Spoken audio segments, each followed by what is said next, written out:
시험은 아픕니다. 고통스럽습니다. 때로는 죽을 것만큼 힘이 들죠.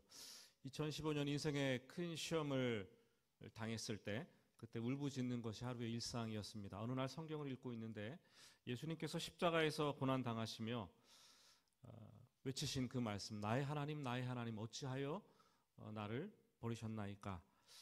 그 아버지를 향해서 아들이 외치시는 말씀이 눈에 유독 들어왔습니다. 분명 성경에는 엘리 엘리 라마 사박다니 이렇게 기록되어 있는데 제 눈에는 그게 엘리 엘리 나만 못 박다니 이렇게 들리는 거예요. 보여지는 거예요. 왜 나를 못 박으실까? 나를 이렇게 나만 이렇게 하실까? 햇살 가득한 오후였는데 세상이 온통 무채색으로 보여지는 거죠. 여러분, 우리는 시험 당할 때 자기에게만 집중하게 되는데 그때는 답이 없어요. 답을 찾지 못합니다. 그때 우리가 해야 될 일은 지금 나를 시험하는 주체가 누구인가 분별을 해야 돼요. 사탄은 우리를 넘어뜨리기 위해서 시험합니다. 그때는 빨리 빠져나와야 되는 거죠.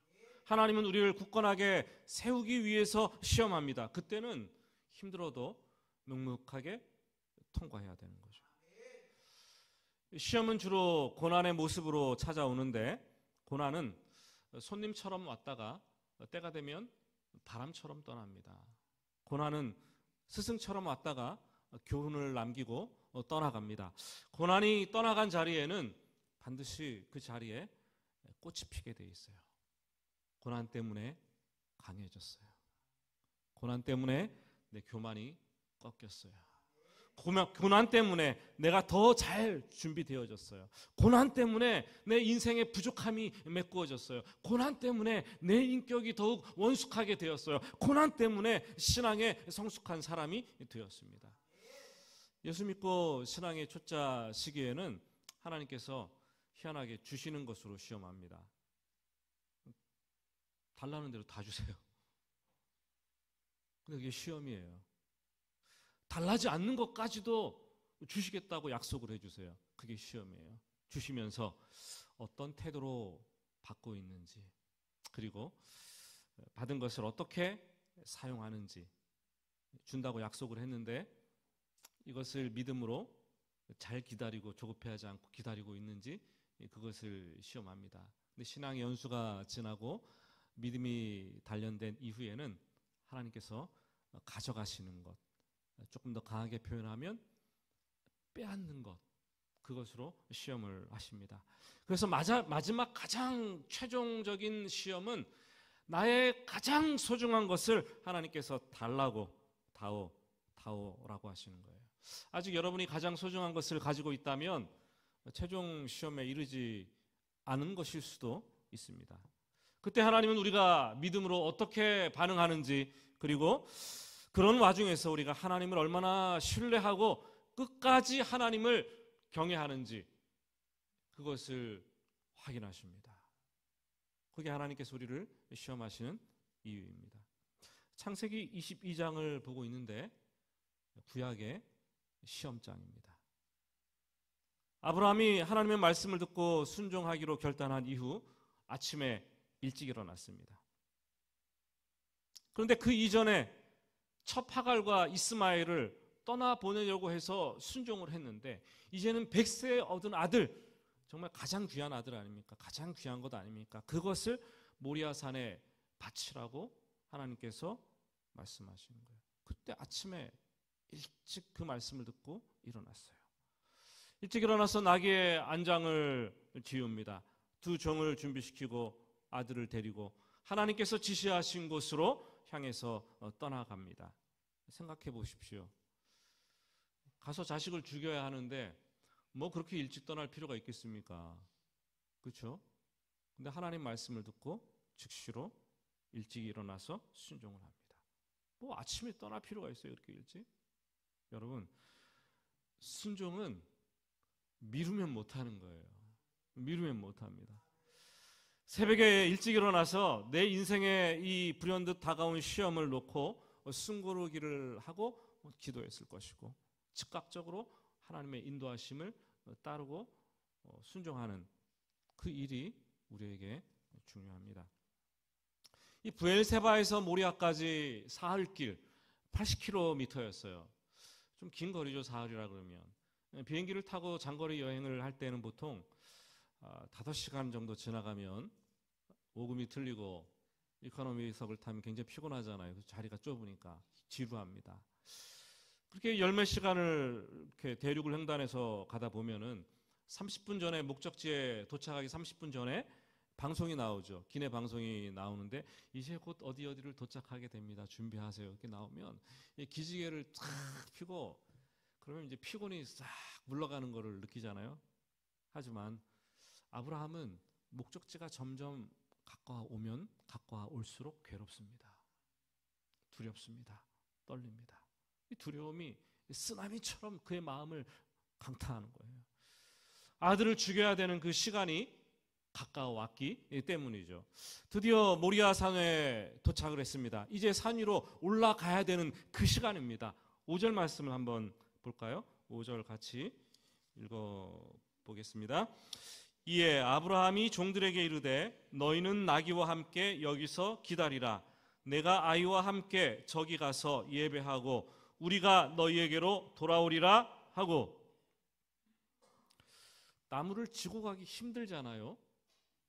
그런데 그 나무를 종들이 지고 가면 좋겠는데 종들은 거기 있으라라고 말을 합니다. 산 아래에서 있으라. 그리고 그것을 아들에게 지우게 합니다. 왜 이 나무를 종들이 내려놓고 아브라함은 홀로 아들과 같이 나무를 가지고 올라가는 것일까요? 왜냐하면 내 시험은 내가 치러야 되는 것이기 때문이에요. 누가 나를 대신해서 도울 수 없습니다. 대신해서 치를 수 없습니다. 다른 사람들은 기다려야 되는 거예요.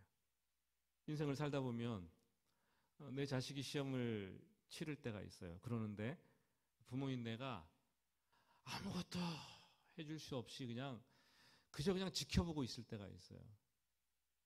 스스로 통과하기를 지켜볼 뿐인 거죠. 그러면서 그 아이의 믿음이 자라가는 거 아니겠습니까? 심지어 내 배우자가 시험을 치르는데도 내가 아무것도 도와줄 때가 없을 때가 있습니다. 그때는 다만 기도해 줘야 할 뿐인 거죠. 시험은 각자 개인의 믿음 사건이에요. 각자 치러내야 돼요. 담대하시기 바랍니다. 도와주지 않는다고 여러분 불평하고 원망하지 마시기 바랍니다. 시험은 내가 치러야 되는 거예요. 그런데 5절 말씀을 보시면 좀 특이합니다. 특이한 점이 아브라함이 종들에게 이렇게 얘기를 하죠. 내가 아이와 함께 저기 가서 예배하고 우리가 너희에게로 돌아오리라. 아니, 하나님께서 분명히 번제물로 드리라 그랬는데 그러면 아들을 데리고 가서 이 각을 떠서 피를 흘리고 태워서 제를 만들고 그렇게 끝내야 되는데 혼자 돌아와야지 어떻게 둘이 돌아오겠다라고 얘기를 하는 것인가. 죽이는 척만 하고 그냥 아들을 데리고 올 작정인가? 왜 이렇게 말을 했을까요? 우리는 여기서 이 아브라함의 믿음의 세계를 발견할 수 있습니다. 그 믿음의 세계가 어땠는지, 아브라함의 믿음의 세계가 어땠는지 히브리서 11장 17절부터 19절까지 말씀을 한번 같이 보도록 하겠습니다. 아브라함은 시험을 받을 때에 믿음으로 이삭을 드렸으니 그는 약속들을 받은 자로 돼 그 외아들을 드렸느니라. 그에게 이미 말씀하시기를 내 자손이라 칭할 자는 이삭으로 말미암으리라 하셨으니 그가 하나님이 능히 이삭을 죽은 자 가운데서 다시 살리실 줄로 생각한지라. 비유컨대 그를 죽은 자 가운데서 도로 받은 것이니라. 아멘. 아멘. 하나님께서 아들 이삭을 아브라함에게 주시면서 이삭의 자손으로 큰 민족을 이루겠다라고 약속을 하셨는데 어떻게 하나님이 그 이삭을 죽이겠느냐, 이런 말이죠. 만일 하나님께서 이삭을 죽이게 내두시더라도 죽이더라도 하나님께서 반드시 이삭을 살리지 않겠느냐, 그런 말이에요. 만일 이삭을 죽이고 다 끝나면 하나님 말한 게 뭐가 되는 거예요? 하나님 뭐가 되는 거예요? 거짓말쟁이가 되는 거예요. 거짓말쟁이. 하나님은 당신의 말씀을 변개치 아니하시는 신실하신 분이라고 성경에서는 분명히 얘기를 하고 있는데 절대 그렇게 하실 일이 없지 않겠는가. 아브라함이 헷갈려요. 아브라함이 이해가 되지 않아요. 아브라함이 고민입니다. 지금 이 현실과 하나님께서 하신 말씀의 이 링크가 산산조각 나서 깨어지고 있는 그 현장을 우리는 보고 있습니다. 하나님의 말씀과 나의 현실이 충돌하는 그 현장을 마주대하고 있습니다. 바로 그때 붙잡아야 될 것은 무엇입니까? 하나님 아버지에 대한 믿음이에요. 믿음. 우리 눈에 불가능해 보이는 현실, 보이지 않는 미래를 엮어주는 것, 그 간격을 메꾸어 주는 것이 우리의 믿음, 아버지에 대한 믿음입니다. 사람들은 지금 현실과 내가 꿈꾸는 미래가 너무나 차이가 있을 때 낙담하고 좌절을 하죠. 그런데 예수 믿는 사람들은 그 간격을 믿음으로 채워가는 사람들이에요. 괴리가 없게 만드는 사람들이 저와 여러분들입니다. 이 답답한 리얼리티와 미래의 드림을 연결하는 링크가 믿음인 거예요. 믿음이 없이는 그 간격을 도저히 좁힐 수가 없습니다. 그 링크가 믿음이고, 믿음으로 우리는 현재와 말씀이 주는 미래의 다리, 브릿지를 건설하는 거예요. 그렇게 믿음으로 순종하고 나가면 하나님께서 광야에 길을 만드시고 사막에 강을 내시는 거예요. 그게 성경이 말하고 있는 믿음이에요. 그런데 아버지에 대한 믿음이 없으면 내 인생에 아무 일도 일어나지 않는 거예요. 예수 믿는데 믿음이 없으니까 아무 일도 일어나지 않는 거예요. 세상 사람들과 똑같이 사는 거죠. 그렇게 된다면. 여러분, 아버지가 계십니까? 돌아가셨습니까? 여러분의 아버지를 생각할 때 어떤 느낌이 드십니까? 여러분, 기분이 좋습니까? 아버지가 어떤 사람이었나요? 우리는 아버지를 잘 몰라요. 살아보니까 그렇더라고요. 저는 아버지를 다 안다고 생각했는데 제가 아버지가 되고 나니까 아들이 아버지를 아는 거는 10분의 1이나 될까요? 눈에 보이는 것 단면 10분의 1? 빙산의 1각 아니면 2각 정도 될까요? 왜 아버지가 저렇게 행동을 하실까? 이해가 되지 않죠. 상처를 받고 우리는 많은 분들이 자라고 힘들어 했을 수도 있습니다. 아버지가 화를 내고 밥상을 뒤집어 엎는 그런 모습을 보셨을 수도 있고 상처가 되고, 인정받고 싶어서 열심히 공부를 했는데 돌아오는 아버지로부터의 대답은 아직 멀었다 야. 상처를 받을 수도 있습니다. 그리고 아버지와 놀고 싶어서 함께 있고 싶어서 때를 쓰며 매달렸는데 항상 바쁘다 말을 들었을 수도 있어요. 여러분, 그러나 우리가 모르는 아버지의 모습이 있습니다. 아버지가 집에서 그렇게 당당하게 큰 소리를 가족들에게 치고 엄한 가장이었는데 밖에 나가서는 사업장에서 진상고의 고객에게 싫은 소리 한마디도 못하는 분일 수도 있고, 하루하루의 사업을 걱정하고 가족들을 먹이 살려야 되는데 고통 속에 엄청난 스트레스를 받고 있는 남자일 수도 있어요. 가족들에게 다정한 말 한마디도 못하지만 돌아서서는 후회하고 왜 그랬을까? 눈물 흘리면서 마음 아파하는 그런 남자였을 수도 있습니다. 아버지의 속사정은 잘 모르는 거예요. 잘 몰라요. 2000년대 이전 시절에 우리 아버지들은 가난에서 벗어나기 위해서 바깥에서 정신없이 돈을 벌었습니다. 그러다가 IMF라는 엄청난 충격파를 겪기도 했고, 그 시절에 아버지는 가족들과 소통할 수 있는 시간 없었고, 문화도 되지 않았고, 마음을 살갑게 어떻게 표현해야 되는지 그 방법도 알지 못했어요. 그렇게 자라났기 때문에 본인이. 시간이 지나가면서 가정은 좀 살만해졌는데, 그래서 아버지가 좀 나이가 들면서 이제 가정에 눈을 돌렸는데, 이미 그때 가정은 다 커버린 자식들이 있었고 서먹서먹해진 아내가 있는 낯선 곳이 되어버렸어요. 우리는 아버지를 잘 몰라요. 잘 몰라요. 여러분들 중에는 우리 아버지가, 나의 아버지가 언젠가 나에게 미안하다고, 잘못했다고 말해야 한다는, 아버지가 아니라도 어머니가 그래야 된다고 생각하는 분들이 있을 것입니다. 그런데 노년에 이른 아버지가 진짜로 막상 나에게 어느 날 미안하다, 너는 잘못했다, 그 말을 하잖아요. 그러면 야, 드디어 아버지가 미안하다고 말했네 나에게. 마음속에 응어리가 풀어지고 기분이 좋을 것 같습니까? 여러분, 아니에요. 마음이 속상합니다. 마음 한켠이 무너져 내립니다. 아버지가 이제 힘이 없구나. 아버지가 정말 많이 늙으셨구나. 그런 생각이 들죠. 사실 우리는 아버지와 아버지의 세계를 평생 이해할 수가 없습니다. 그러나 시간이 가면서 조금씩 그 아버지 이해하고 아버지의 세계를 우리가 조금씩 보게 되는 거죠. 여러분, 이 육신의 아버지도 그런데 하물며 나를 시험하시는 하나님 아버지, 영적인 하나님 아버지는 어떻겠습니까?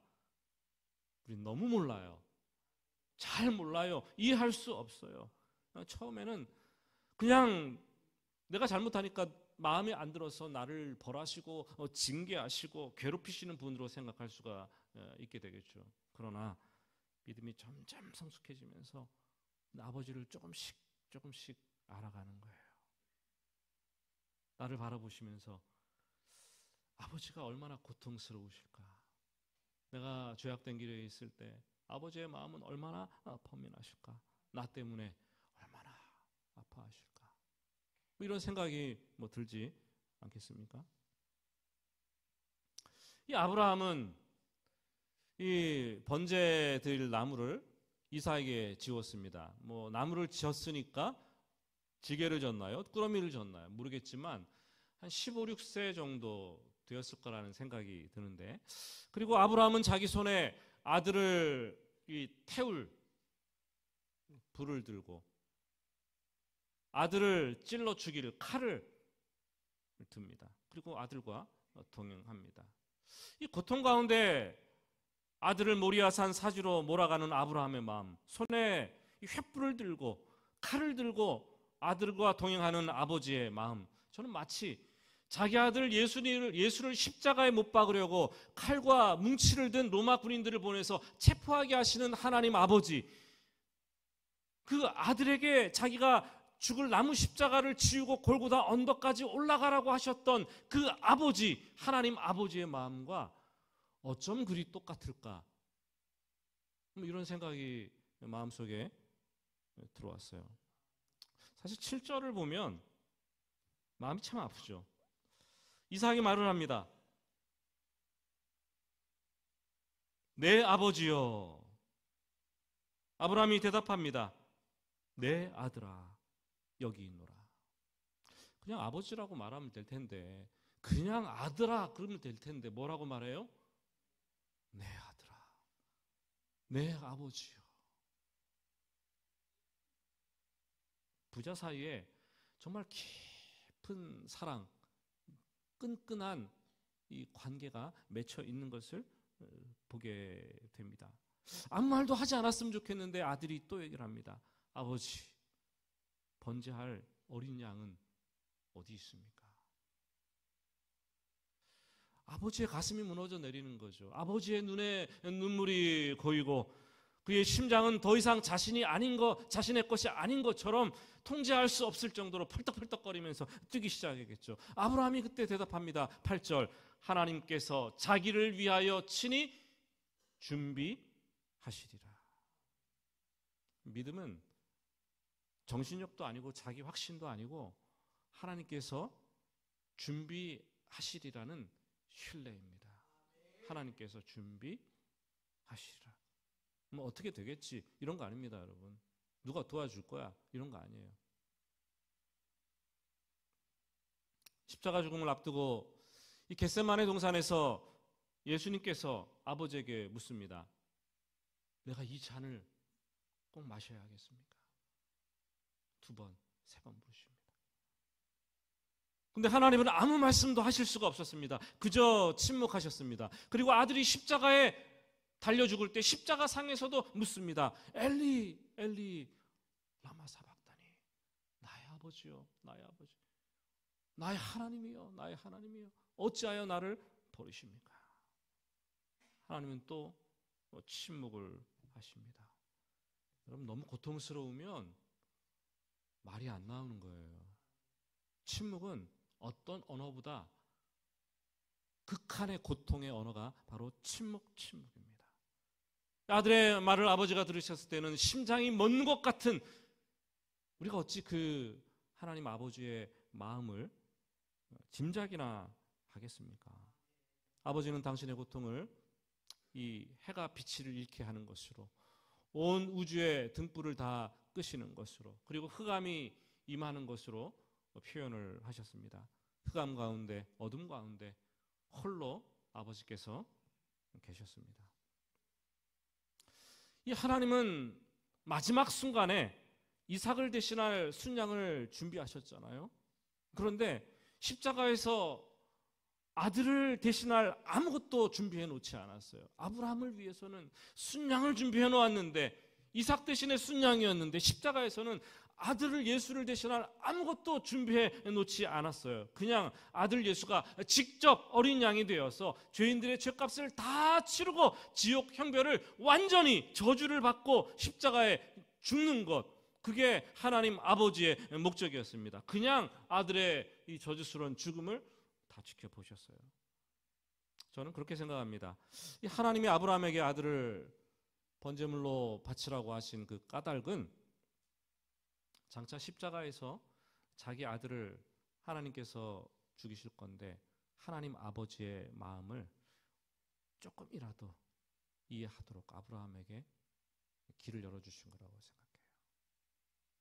하나님 아버지의 사랑이 어떠한지 조금의 이렇게 빛을 열어주신 것이라고 생각합니다. 하나님은 아브라함이 하나님 아버지의 마음을 조금이라도 알기를 원하셨습니다. 그쯤 되어야지 믿음의 조상이 될 것이 아니겠습니까, 여러분? 아버지의 마음도 모르고 어떻게 믿음의 조상이 되겠습니까? 설교 준비를 할 때 가끔 숨이 턱턱 막힐 때가 있습니다. 말씀을 준비하는데 막 숨이 턱턱 막혀올 때 이러다가 죽는 것이 아닌가라는 생각이 들 정도로 육체적으로 이렇게 스트레스를 받을 때가 있는데, 어제도 그랬어요. 이 아버지와 아들과의 관계 속에서 내가 고통을 경험했는데 그 고통이 나를 너무나 심하게 아프게 하는데, 이 설교를 할 때 우리를 향하신 하나님 아버지의 마음, 하나님의 아버지의 이 고통을 내가 잘 표현해내지 못하면 어떻게 하나, 뭐 이런 생각이 들어오면 내가 하나님 아버지의 그 사랑을 너무나 가볍게 취급하면은 어떠나, 이런 고통이 막 몰려오면 숨이 멎을 것 같더라고요. 이렇게 해서는 안 되는데. 여러분 어떻습니까? 여러분은 아버지로서 이 아들에게, 자녀들에게 그 하나님 아버지의 사랑을 잘 표현해 주고 계십니까? 혹시 주일날 아들을, 자녀들을 교회 보내놓고 교사로부터 공과 공부 20분 하고 프로그램 갔다 오는 것, 그것으로 아버지의 역할을 다 했다고 생각을 하십니까?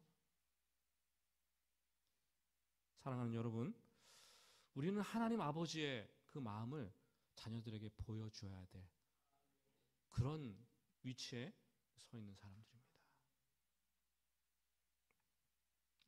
오늘 9절 말씀을 한번 보시면 아브라함의 행동을 슬로 비디오 보듯 순서대로 설명을 해주고 있는 것을 봅니다. 단을 쌓습니다. 그 위에 나무를 벌려놓습니다.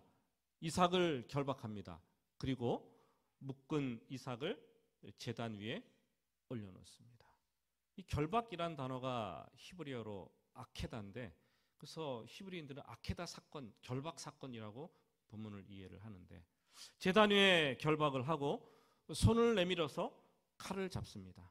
그 다음에 아들을 잡으려고 합니다. 행동 하나하나를 살펴보면 이게 1절 한 절만 구성되어 설명을 하고 있지만 순식간에 해칠 수 있는 그런 일들이 아니잖아요. 각각의 행동에 많은 시간들이 걸립니다. 그런데 아브라함은 민첩하게 행동을 할 뿐 아무런 말도 하지 않습니다. 아브라함은 침묵했습니다. 그 아버지의 침묵 속에는 하나밖에 없는 아들을 자기 손으로 죽여야 한다는 아버지의 고통과 괴로움이 다 들어있는 거죠. 10절, 11절 말씀을 우리 같이 10절, 11절 말씀 읽어보겠습니다. 손을 내밀어 칼을 잡고 그 아들을 잡으려 하니 여호와의 사자가 하늘에서부터 그를 불러 이르시되 아브라함아 아브라함아 하시는지라. 아브라함이 이르되 내가 여기 있나이다 하니 아브라함아 아브라함아.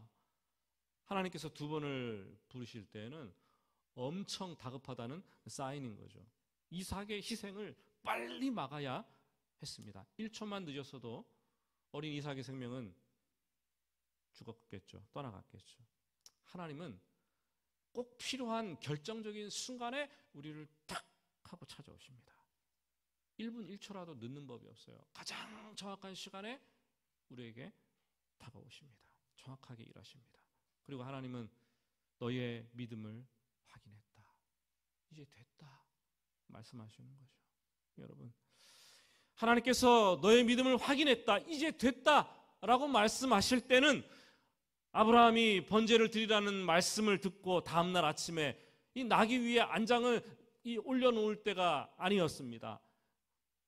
이삭과 두 종을 데리고 사흘 동안 길을 걸어갈 때가 아니었습니다. 모리아산에 도착할 때도 아니었습니다. 아들에게 나무를 지우고 모리아산 위로 올라갈 때도 아니었습니다. 나무를 버려놓고 제단을 만들 때도 아니었습니다. 이삭을 결박하고 제단을 눕힐 때도 아니었습니다. 심지어 아들의 심장을 찌르려고 칼을 높이 빼어들고 겨누었을 때도 아닙니다. 칼로 아들을 내리치려고 하는 바로 그 순간에 하나님은 찾아오셨어요.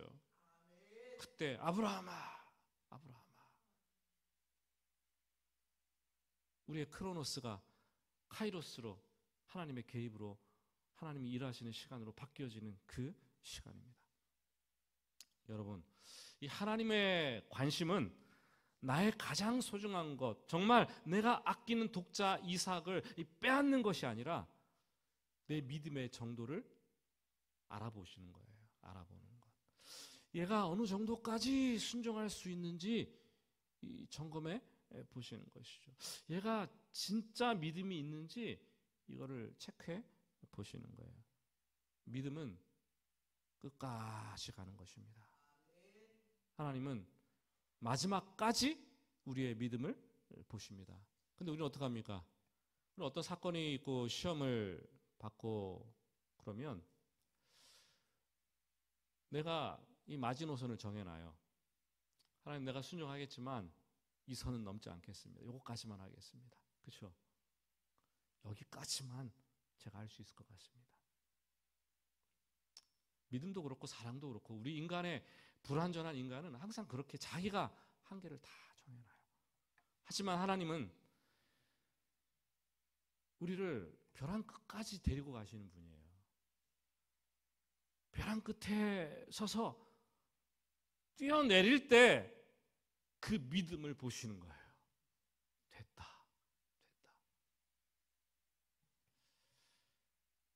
벼랑 끝은 우리의 믿음을 확인하는 장소입니다. 아직 벼랑 끝에 서지 않았으면 우리의 믿음은 하나님께 아직 증명되지 않은 거예요. 하나님은 그때 우리의 믿음을 보시고 이제야 네가 나 여호와 하나님을 경외하는 줄 아노라 말씀하십니다. 믿음은 끝까지 가는 거예요. 끝까지 가는 거예요. 말씀을 맺습니다. 이 동굴과 터널은 꽤 비슷합니다. 그런데 차이가 또 큰 차이가 있습니다. 그 차이는 이 출구가 있느냐 없느냐의 차이입니다. 동굴은 출구가 없어요. 입구만 있지. 반면 터널은 입구도 있고 출구도 있습니다. 터널이 아무리 길어도 출구가 있습니다. 끝이 보이지 않는 긴 터널이라도 한 발짝 한 발짝 앞으로 전진하기만 하면 반드시 우리는 출구가 있다는 것을 믿습니다. 나타납니다. 하나님께서 우리를 시험하실 때에는 우리를 동굴 속에 집어넣지 않는 거예요. 하나님께서 우리를 시험하실 때는 우리를 터널로 인도하십니다. 그 터널이 너무나 길어서 때로는 끝이 보이지 않을 수도 있습니다. 그러나 결국은 가고 가다 보면 출구가 나옵니다. 그것을 믿고 한 걸음씩 걸어가는 것이 우리의 믿음이에요. 아무리 어둡고 긴 터널을 지나도 두렵지 않은 것은 이 아버지에 대한 믿음이 있기 때문에 우리는 걸어갈 수가 있는 것입니다. 사랑하는 여러분, 어둡고 긴 터널을 지날 때 오해하기 딱 좋습니다. 이게 끝이구나. 그러나 우리가 어두운 고통 속을 깊이 들어가면, 터널 속을 들어가면 들어갈수록 하나님 아버지께서도 아파하시고 고통스러워하십니다. 우리가 어떻게 그 하나님을 이해할 수가 있을까요? 하나님은 터널도 잘 아세요. 그 터널을 만드신 분이 하나님이시기 때문에.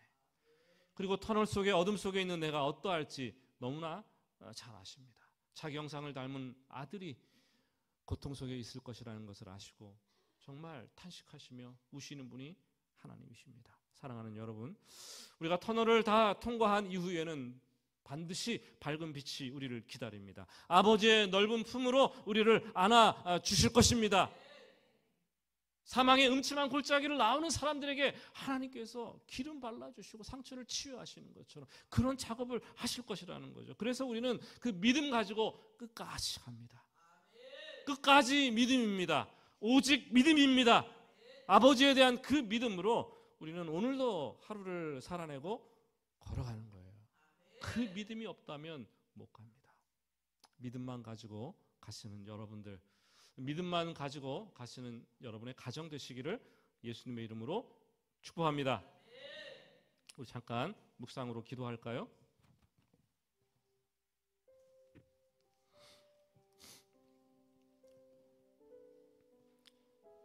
오늘 잠시 기도할 때 내가 믿는 하나님 아버지는 어떤 분이신가? 내가 그 하나님을 똑바로 알고 있었는가? 그 하나님을 얼마나 믿음으로 대하고 있는가? 아버지께서 나에게 보여주신 그 사랑, 그것으로 내 자식들에게 내가, 아버지인 내가 보여주고 있는가? 한번 점검을 해봅시다. 그리고 조용히 기도합시다.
하나님 아버지,